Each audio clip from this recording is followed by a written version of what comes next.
Hi, I'm Peggy Kelly, and this is Good Morning Santa Paula. It's Thursday, February 18th, and our guest today is Jonathan Royas, who is the management analyst for the city. I need analysis for the city of Santa Paula. Welcome, Jonathan. He's been with us before. He's a great guest because he's very enthusiastic and about a lot of things that deserve his enthusiasm. So anyway, so how are you doing, Jonathan? Good, Peggy. Hey, thank you so much for the warm introduction and welcome. And I'm glad to be back chatting with you today. So, Great. And you've been with the city now, you were saying a few minutes ago, for 4 months. yeah, I was thinking about today our little discussion, and I actually had to count it out because it feels like it's been a lifetime. And as they say, when you're having fun, time flies by. Yes. So lots of things we're working on here at the city, and I'm loving every minute of it. So Oh, well, that's great. Now, I know that last night you were at the council meeting, the Zoom meeting, as it were, yeah, and there were a lot of things on the agenda that were very interesting. And one of them, of course, was the update on the mid-year's budget. What's yeah, our budget? That's always a big subject. yeah. It was the budget. It was the last topic on the agenda, and we had some good news to report. So things went really well. So I have an update for you on that. Okay, what's the good news? Well, the good news is that with the mid-year budget, we just went through and looked at really the status of where our revenue and our expenditures are as it's related to this fiscal year for 2020-21.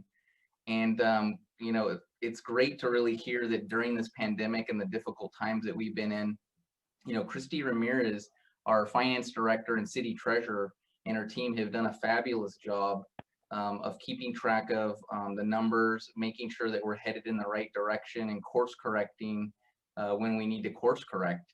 And because of the job that they've done and analyzing everything, we walked away yesterday evening making some modifications, but being right on track to where we expect to be. So it's good news. On the positive side too, as far as the losses and things like that weren't there that could have been because of Right. COVID, which completely shut down the economy for a while, and we're still feeling its effects. Yeah. Yeah. So, I mean, absolutely. I mean, the biggest thing we looked at last night was really where the general fund sits.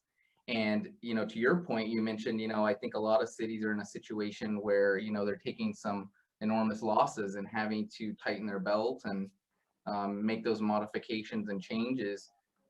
Luckily enough, one of the areas that we did better than expected was in our property tax budget for our revenues. So we actually had an additional increase, about $252,000 in property tax revenues that came in. Mhm. So we were able to incorporate that into the budget, which really comes back to the citizens in the community, because last night we were able to look at those funds and then see how can we spend those funds and put that back into the community in different ways. Great. And is there anything in particular they decided upon to do, or just start batting it around, as it were? Yeah. So they made some decisions. I'm just going to give you a few highlights of some of the areas which I thought were important. So they put an additional $12,000 aside for economic development activities. So that went to the Community and Economic Development Department. And that's going to really help them continue the quest to, improve our downtown and our business, relations. So we've got those $12,000 there. Parks and Recreation, they're also looking. They were able to receive $85,000. So yeah, that's really for the good news of it is planting new trees throughout the city. So we're going to have some new trees planted throughout the city. We also have some tree trimming to do. And unfortunately, the majority of it is going to be spent on the recent wind events that we had. So unfortunately, as you guys know, a few weeks ago, we had some unfortunate situations in the city where we had a few trees fall. So those monies are being used to correct those situations. Mm-hmm. And by correct the situations, are you talking about maybe removing more trees, or just even what the bill is to get rid of the ones that were out there that fell? Right. You know, honestly, essentially, some of those funds have already actually been spent in order to do some of those repairs. Absolutely. Um, Mhm. so that's where a big chunk of that money went to. Uh, Another great thing, you know, we're always in favor of, you know, making sure we're moving forward with our public safety and supporting our police department. They received an allotment of about $62,000. And that's going to help them purchase, it was one of the separate agenda items, a new radio communication system later in the year. Mhm. And then also some of those funds are going to be used to upgrade some of the camera systems inside the jails. So, Okay, well, that's great. Yeah. Okay. Well, good. I'll have to look at the budget and see, and look at the meeting too, I might yeah. add. I tried to give it to you in a nutshell. Uh-huh. Now what's Parks and Recs? You've got some innovative upcoming March events, so let's talk about those. Yeah, so you know, Parks and Recreation, they just don't stop. They keep the fun going in the city, and they're just always thinking of innovative ways to keep people involved, but safely and socially distanced. So coming up here shortly, very soon on March 4th and 19th, they're going to host a virtual game night in Santa Paula. So families can basically join through a Zoom session, and they're going to have a fun, like a family game type situation where different families in the community are going to be able to jump on Zoom and compete against one another in the community. Isn't that cool? Yeah, that is. What kind of games do you know? I don't know the exact games at this time yet, but I do know the good news is this is the important part that everybody wants to know about is, you know, what do I win? So the winning family is going to get a $50 gift card to one of our local downtown eateries. So Oh, how wonderful. That's yeah, great. Okay, well, that sounds like fun. yeah. And that's going to be the 4th and the 19th. I'll have to talk to them and do a story on that. Now, last night also at the council, they had a downtown asset discussion, which I had written at length about before the meeting. And then separate from that, but related is the PBID downtown walk. Why don't you tell us about the asset discussion? How did that go with the council? Yeah, that was great. Jeff Mitchum, our Community and Economic Development Manager, presented in a special session yesterday an asset That discussion. was a work study, actually, I guess. Yeah, that, Yeah. excuse me, that was a work study group Yeah, earlier today. That's right. That was a special council meeting. yeah, and he presented a lot of great data to the council. And just to kind of preface this so everyone understands where we're coming from, about a month ago when James Mason, our Economic and Community Development Director, went to council regarding the facade improvement program, council came back and said, wait, before we figure out where we're going to spend these monies, we'd like to see an overview of all the assets in downtown before we start allotting funds to different areas to make different repairs or improvements. So Jeff Mitchum and team, and they've been hard at work, and they really put together a list of all the assets that are in our downtown. So now council can go back and rank and prioritize those assets. And when I say assets, I mean like parking lots, sidewalks, light poles, trash receptacles, the lighting poles, all those different pieces that make up the downtown that we own.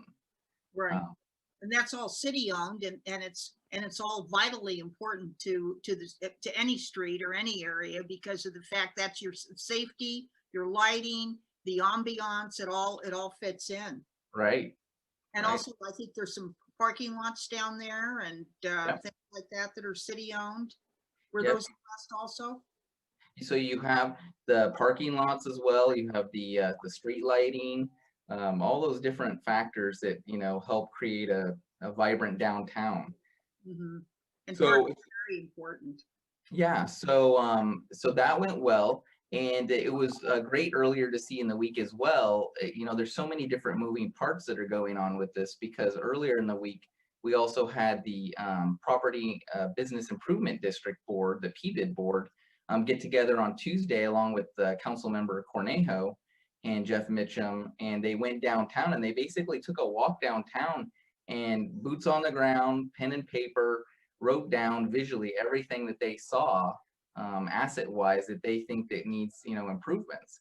So he's going to utilize the data that was provided from that meeting along with the other data that they provided the council, and look forward to some great improvements here.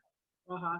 And just for the audience, PBID is Property Business Improvement District. Improvement District, and that is funded by people that are in the PBID who voted. I mean, a majority approved that, so they do pay a certain amount, and now they've got their own oversight board because they are in charge of spending their own funds, but they are working with the city as far as the improvements go. Exactly, and that's the great thing about it, is that, you know, it's essentially we're holding those funds, but they're going to be reinvested directly back into those businesses. And they actually go ahead. I mean, you know, I know that their first year or so, once it starts rolling in, it's going to be what, about 100,000, maybe a little more. It's Yes. based on property, based on footage, isn't it? Square footage. Correct. Yeah. So, but that's, listen, $100,000 pot of money with a bunch of creative people. That can really go a long way. Yeah, absolutely. Yeah. Now, also, let's also talk about the Harvest Luminaire update. I know that that's our biggest development in the area. Yeah. One of the larger developments in Ventura County, too, I might add. Yeah, absolutely. So it was exciting. You know, thanks for bringing that up, because you know, yesterday, John Marquez, our executive director of the Chamber of Commerce here in Santa Paula, we were able to work together. Him and I collaborate on so many things, and we went down there and they had what's called a sip and see tour at the Harvest. And essentially what they did is they put together this Zoom production, a live simulcast. I'm sorry, I don't know how to pronounce it correctly. But they invited real estate agents and brokers from neighboring counties to this session. So basically, the real estate agents could get on board, and we could introduce Santa Paula to all these real estate agents and just tell them all the great things about Santa Paula, the development itself, all the homes and all the great things we have to offer. So it was really nice. Yeah, well, you know, it's interesting when you were talking about the increase in property tax too. Of course, some of that will be due more so in the future than the present to new housing, but also Santa Paulans really like to churn their property, and people very often sell their house because they want to downsize and they stay in Santa Paula. So the house they sell, that's under a new property base, a property tax base. And, you know, very often there's always a lot of movement within Santa Paula. So some people are selling their houses to move to Harvest at Luminaire or the other new developments. So that's great too. So I expect our property tax just to keep going up and up. Yeah, absolutely. And good point. But, you know, home sales out there are doing very well. So right now, as of this point, out of the 1,500 homes that are going to be available, 277 of them have already been spoken for or sold. So, and many are occupied too. They've got permit and people have moved in, and yeah, it's exciting. Yeah, and that kind of leads me, you know, to another thing I know I've mentioned before on this call. So I just wanted to kind of give you an update. We're still in the process of working on it, and it is coming. Welcome kits for all these new residents. So John Marquez and I are working on really welcome kits that we are going to be able to send out to new residents in Santa Paula and help drive them either, you know, to the downtown, or help them, you know, make their life easier and understanding everything there is to know about our beautiful town. Absolutely. And there's businesses all over too that they could utilize. You know, we've got businesses all over. Downtown, of course, is our draw, you know, historically, and because of the ambiance and all that, but we've got nothing but good services and good things like that all through town. But definitely we've got to get them into town. Exactly. Halleck and keep going. We've got to get them into town. Absolutely. Oh, well, I think that's great. You'll have to keep me updated on that. I will. It's one of the many things on the list, but it's coming. Sounds good. Okay, is there anything else you'd like to address, Jonathan, or anything I didn't ask you, or anything I should ask you? Yeah. You know, I'm sure there's so many other things, but you know, I really appreciate the time today, Peggy, and you know, we have a great relationship, so I'll always keep you in the loop on anything new coming. So appreciate it, Jonathan, and our audience appreciates it. Yeah, you do exude enthusiasm, and that's important to all of us, especially now. So I thank you for your upbeat attitude. And your sunny disposition, which I'm sure your mother used to tell you. Yes. I got it from her. So that's what I've been told. Okay, great. Well, listen, thank you so much for joining us today. All right. Hey, well, thank you so much. You guys have a great weekend, and thank you all for tuning in. And once again, I'm Peggy Kelly, and I'm with the Mighty Santa Paula Times, and this is Good Morning Santa Paula. If you'd like to watch this, it will be on Channel 10, Spectrum Cable Channel 10, and also available on kadytv.com.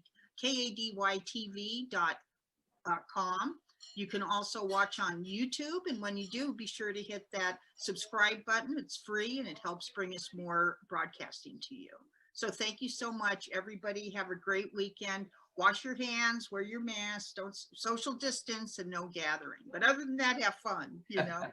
So anyway, we'll see you next week, and thank you so much. And thank you again, Jonathan. Oh, thank you, guys. Have a great weekend. Bye-bye, Santa Paula.